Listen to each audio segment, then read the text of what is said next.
dhaggeeffadhe. Horii bitanneen milkaa'ee bitanneen gaadduloo kaffanneen haroo adii bishingaa kutanneen tamsaan khushaara maranneen kajimaa usota manneen sakhiraa bitanneen burran Jolly gitaan biyyoo qarraan gaadafiteen diddiiran lukkuuna ganneen turtii fidhanneen sooroo.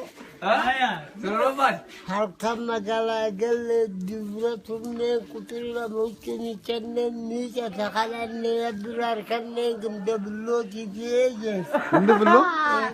Isiyaanneen baqaysaa nama qoranneen laaftoo beelooyineen waradii nama qasasneen boortee gina qabaaneen gindadaara jaartiin jaarsamooteen machaara.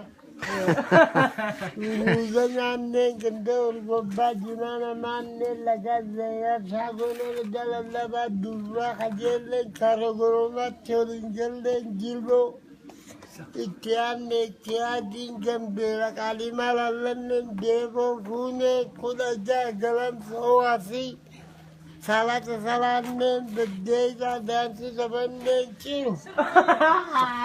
Sirriidha. Suphaata nyaanneen hir. Akkas. Lolaaganneen baroodaa dalaganneen diriiraa shashayanneen Addis Ababa shokkora nyaanneen mataara. Intalli rafnaa jala iddooddeen boordoddee kiraa hidhanneen hardiin dubra kutaanneen kosoo. Ayuuda feenneen mommonnamoo mana galfanneen dubbo dhalaan cidhaan baaseen booqa.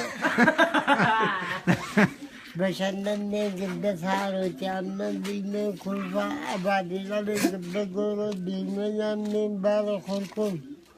Jaartiin jaarsaliitteen daaroo abboonna afaan Somalii baranneen qorkee hojjaa nyaamsichi.